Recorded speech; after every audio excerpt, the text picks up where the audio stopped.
તો દ્વારકામાં બગીચાની કામગીરીમાં કરોડોનો ભ્રષ્ટાચાર, કરોડો વપરાયા પણ બગીચા હજુ સુધી બન્યા જ નથી। સ્માર્ટ ઇકો વિલેજ પ્રોજેક્ટ અંતર્ગત કામગીરીમાં ભ્રષ્ટાચાર જોવા મળ્યો છે।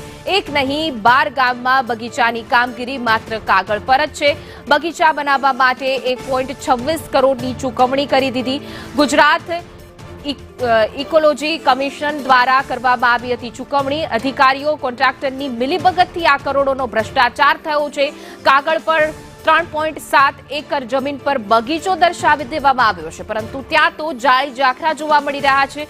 બગીચામાં ઘાસની જગ્યાએ બાવળિયાથી સુશોભિત જોવા મળી રહ્યા છે। શિવપુર અને મકનપુરા મોજબ સહિતના ગામે બાવળાનો વૃક્ષો જોવા મળી રહ્યા છે। સુવિધાઓ માટે સરકારે 3 કરોડની ગ્રાન્ટની ફાળવણી કરી હતી, પરંતુ બગીચા છે તે માત્ર કાગળ ઉપર જ છે। બગીચા માટે કરોડોની ગ્રાન્ટ ફાળવવામાં આવી છે, પરંતુ અધિકારી અને કોન્ટ્રાક્ટરની મિલીભગતને કારણે કરોડોનો ભ્રષ્ટાચાર થયો છે। જે જગ્યા બતાવવામાં આવી છે, દર્શાવવામાં આવી છે કાગળ પર, ત્યાં માત્ર ને માત્ર જાળી ઝાખરા જ જોવા મળી રહ્યા છે। કે ગાર્ડન ના ચૂકવણા થઈ ગયા છે, તો અમે એ પ્રમાણે માહિતી માંગી કે અમારા ગામમાં તમે કઈ કઈ કામગીરી કરેલી છે, તો એમાં ગાર્ડન લખેલું આવ્યું માહિતીમાં, તો ગાર્ડન તો અમારા ગામમાં થયેલું નથી।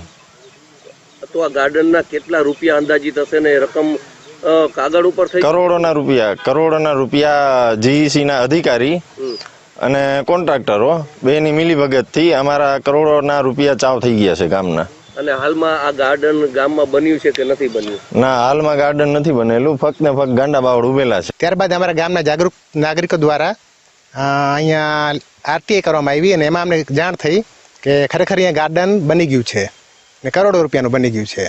પણ ગાર્ડન કઈ રીતના બન્યું? આ ગાર્ડન હાલમાં તો અમારી પાસે અહીંયા છે જ નહીં કાંઈ।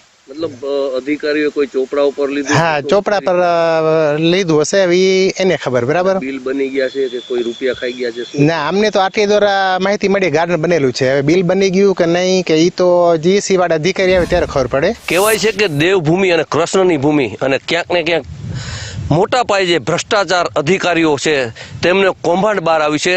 તો હું મારી પાછળના દ્રશ્યો બતાડીશ કે દેવભૂમિ દ્વારકામાં જે દ્વારકા તાલુકામાં જે ગોપી તળાવ અને સામરાસર કહેવાય છે ખાસ ગામ, આ ગામની અંદર એક ગાર્ડન બનાવવામાં આવેલું। ગાર્ડન બનાવવાની જે સરકારની યોજના હતી, પણ આ યોજના માત્ર હાલમાં કાગળ ઉપર હોય તેમ થઈ રહ્યું છે, કેમ કે આપણે સંદેશ ન્યૂઝની ટીમ અહીં ગ્રાઉન્ડ ઝીરો રિપોર્ટ ઉપર ત્યાં દ્રશ્યો બતાડે છે કે જ્યાં ગાર્ડન બનાવતું કરોડ રૂપિયાના ખર્ચે ત્યાં હાલમાં જે ગાંડા બાવરો ઉગી રહ્યા છે।